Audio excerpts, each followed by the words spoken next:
다음에 수요일에 수요일에 질문을 시작하겠습니다. 다율이가 제목 읽어줘. 기업 생존 비결은 변화 내실 신뢰.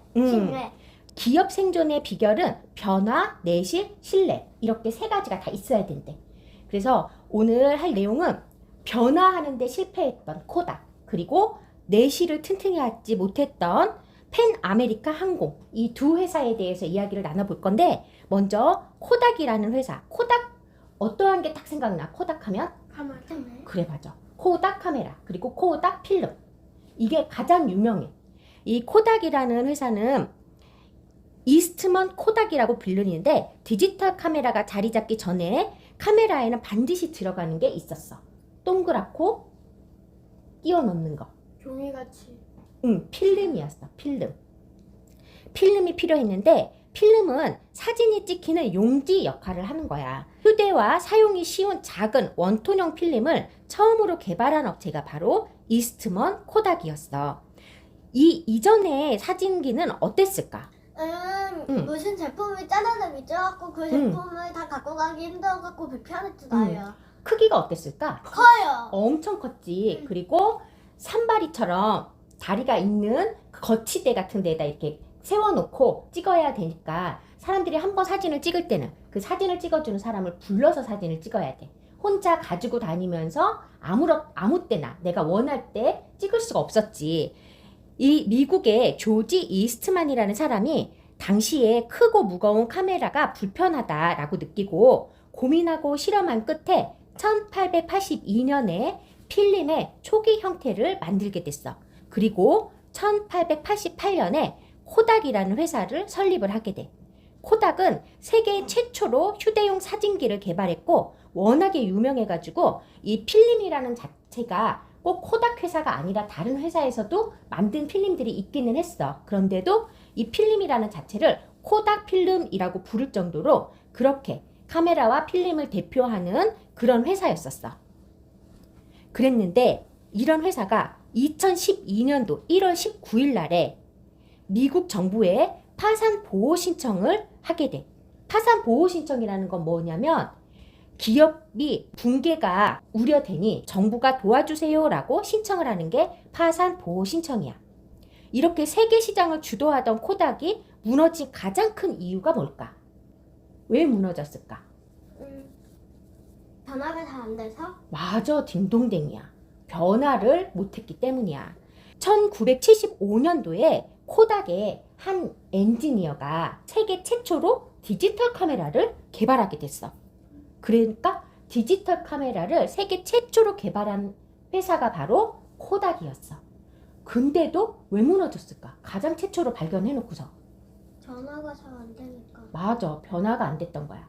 이 당시에 소니라든지 그 외에 다른 기업들과 경쟁을 했어, 디지털로. 그런데 워낙에 이 코닥은 필름이나 기존의 디지털 카메라 말고 아날로그 카메라로 돈을 잘 벌고 있었던 때였어. 그러니 디지털 카메라가 그때 당시에는 처음 나왔고 비싸고 하니까 사람들이 많이 사용을 안 했겠지.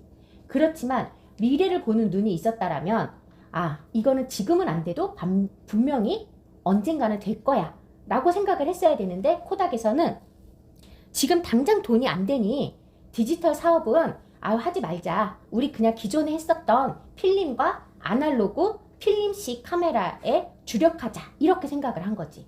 그러면서 세계 최초로 가장 먼저 디지털 카메라를 개발했는데도 불구하고 미래를 예측하지 못한 코닥은 계속해서 필름과 미래를 예측하지 못하면 변화도 잘 못하는 거야. 그럼 미래가 어떻게 바뀔지 빨리빨리 예측을 해야 되는데 그 예측을 못했던 거지. 그래서 이 필름과 필름 카메라, 인쇄 산업 이런 쪽에만 주력을 하다가 결국에는 파산의 길로 접어들게 된 거지. 두 번째 알아볼 회사는 바로 펜 아메리카 항공, 줄여서 펜암이야. 이 펜암은 국제항공 산업을 주도하는 리더였어. 1930년 이전에는 대서양을 건너서 여행한다라는 건 상상도 할 수가 없었어.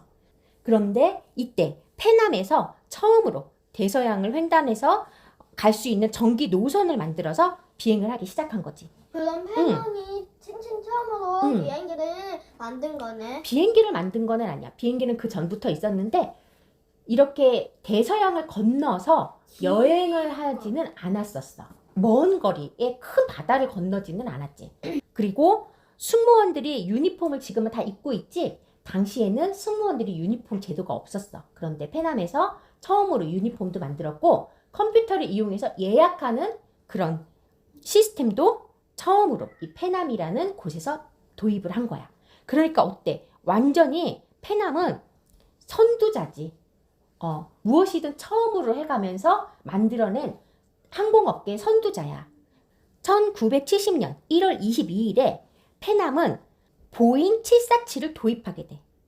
이 보잉 747은 비행기 이름이야. 그래서 뉴욕하고 런던을 국제선을 개설을 했어. 이 비행기는 크기가 아주 큰 초대형 비행기였어. 400명까지 실을 수가 있었대. 엄청나지? 그리고 처음으로 객실 통로를 2개를 늘린 기종이기도 했고, 초대형 여객기의 도입으로 탑승자 수와 물류량이 크게 늘면서 항공산업을 크게 바꾸었대. 이 변화들로 인해서 그 외의 항공사들도 이 변화를 뒤따르면서 완전히 페남은 공항 그리고 이 항공기의 선두주자로 바뀐 거야. 1970년대에서 1980년대에 페남의 여객기 노선은 전 지구를 뒤덮을 정도로 아주 압도적인 규모였었대. 근데 이렇게 모든 변화에서 앞서갔던 페남이 왜 지금은 무너졌을까? 내실이 단단하지 않아서. 맞아. 우리 아까도 이야기를 나눴었지? 네. 내실이 단단하지를 못해서였어. 왜냐하면 페남은 항상 앞서서 변화하려고 노력했어. 그리고 변화했어. 근데 문제는 그 과정에서 수익성을 제대로 챙기지 않은 거야. 페남은 수익성을 제대로 검토하지 않고 당시 운영하던 거의 모든 국제선에 거대한 아주 큰 그 비행기 보잉 747을 도입을 했대. 그렇게 되면서 1973년에 석유 파동으로 석유값이 수십 배가 비싸졌어.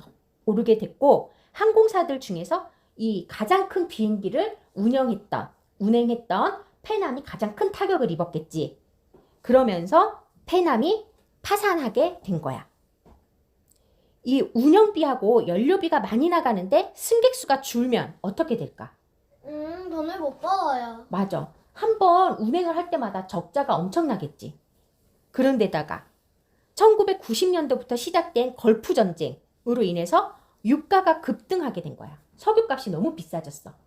그러니까 더 적자가 났겠지. 이러면서 페남은 결국 1991년도에 파산 보호 신청을 하고 뿔뿔이 흩어지고 말았어. 여기에 제목에 보면 페남의 방만한 경영의 결과라고 했는데 방만하다는 게 무슨 뜻일까? 방만하다. 그쪽 안에 방만하다. 방만하다? 우리가 살고 있는 방? 방이 뚱뚱하다. 방이 날씬하다. 아니, 방이 날씬하다, 방이 뚱뚱하다, 방이 크다, 방이 작다? 그게 아니라 방만하다라는 거는 맺고 끊는 데가 없이 제멋대로 풀어져 있다 이 소리야. 제멋대로? 제멋대로 풀어져 있다 이 소리야. 저기 있고 저기. 그러면 우리 아까 제목에서 봤던 내실이란 건 뭘까? 내실. 내실을 튼튼히 해야 된다 이렇지. 내실이란 뭘까? 내실 더 튼튼하게 세우자. 그 내실. 수익량을 더 튼튼하게 해야 할까? 나일이가 말한 거랑 비슷해. 파는 거? 그러니까 수입, 아까 나일이가 수입을 튼튼히 하자 이랬거든? 그거랑 비슷해. 그러니까 내실이란 건 내부의 실제 사정. 내부의 실제 사정을 튼튼히 해야 된다. 이게 내실을 튼튼히 하자 이 소리야. 내적인 가치나 충실성을 내실이라고 해. 이 페남은 항공 여객 시대를 본격화한 선구자였어. 세계를 무대로 확장했고 지금 이 현대적인 항공사 운영의 본보기였고, 그런데 무엇을 다지지 못해서 이 방만한 경영으로 무너졌을까? 내실. 맞아. 내실을 튼튼히 하지 못해서 방만한 경영으로 몇 가지의 악재와 실수가 겹치니까 다시 재생하지 못하고 무너져 버리게 된 기업이었어. 그럼 자, 오늘 한번 보자. 제목에 기업이 살아가려면 뭐뭐가 있어야 된대? 내실 변화. 그래. 그리고 신뢰. 신뢰. 이 세 가지가 있어야 돼. 하나만 있어도 안 된다고 했지? 코닥은 어땠어? 코닥은 변화가 없어갖고 망했고. 맞아. 펜암은 내실이 튼튼하지 않아서 망했어요. 맞아. 코닥은 내실은 튼튼했지만 변화하지 못해서 파산을 했고, 그리고 페남은 변화는 제일 잘했지? 그런데 내실을 탄탄히 하지 못했기 때문에 파산을 하게 된 거야. 그러니까 산업을 할 때 하나만 잘 안 되면 망한다는 거네. 맞아. 기업이 살아남으려면 반드시 이 세 가지를 다 갖춰야 돼. 그래서 지금 현재의 기업들이 어때? 변화도 하려고 하고 미래가 어떻게 변하는지 지금 당장 돈이 되지 않아도 자율주행차 그리고 친환경 에너지 이런 것들이 굉장히 힘을 쓰고 있지. 그리고 또 그것만 변화한다고 적자가 나는데도 막 할까? 그건 아니지. 지금 적자가 나지 않도록 내실을 튼튼히 하려고 노력하고 있지. 네. 이게 비단 기업에만 적용이 되는 문제일까? 우리 개개인한테는 어떨 것 같아? 개개인. 내가 공부만 열심히 해. 그런데 앞으로 미래에는 어떠한 산업이 잘 될지, 어떠한 부분이 잘 될지 모르고 맨날 공부만 열심히 한다고 그게 성공적인 삶을 살 수 있을까? 아니요. 반대로 변화한다라고 하고 여기저기 알아는 많이 보고 나는 변화할 수 있어 해놓고 너네가 책 읽기를 게을리하고 공부를 게을리해서 내실을 단단히 하지 못하면 나중에 변화하는 거를 캐치해내고 내가 그거를 적용하려고 할 때 적용할 수 있을까? 그것도 안 되겠지? 그러면은 앞으로 어떻게 하면 될까? 자기 한번 생각 얘기해볼까? 공부도 열심히 하면서 어떻게 경제가 변할지를 잘 알아야 돼요. 다율아, 변화를 빨리빨리 알기 위해서는 뭘 보면 빨리빨리 변화를 알 수 있을까? 신문, 그리고 책 이런 거를 많이 봐야 변화할 수가 있겠지. 소율이는 그래서 앞으로 어떻게 하면 좋을 것 같아? 경제의 흐름을 잘 파악해서 경제가 흘러가는 쪽으로 아직은 잘 안 되더라도 경제의 흐름 쪽으로 해야 돼. 그래, 세계가 어떠한 방향으로 흘러가는지 그래서 경제는 어떠한 방향으로 흘러가는지 단면적으로 경제만 봐서도 안 되고 세계의 흐름, 우리나라의 흐름을 두루두루 좀 봐야 되는 것 같아. 아까 누가 손 들었지? 다율이. 세계의 흐름이 있는 책을 많이 읽어야겠어요. 그래, 세계가 어떻게 흘러가고 있는지 그런 책들을 찾아서 많이 읽어보면 좋고 신문이나 뉴스도 잘 보면 좋겠지. 그리고 또 하나, 우리가 어떠한 방향으로 흘러갔는지는 과거를 보면서부터도 알 수가 있어. 미래만 본다고 정확히 볼 수 있는 건 아니야. 과거도 봐야지 미래가 어떻게 흘러갈지도 예측이 가능해. 그래서 우리가 역사도 공부하는 이유인 거야. 알겠지? 오늘은 이렇게 기업의 생존 비결은 변화, 내실, 신뢰라는 거. 이것은 기업뿐만이 아니라 우리 개개인에도 적용이 된다는 사실에 대해서 알아보았어. 모두 수고했어요. 구독과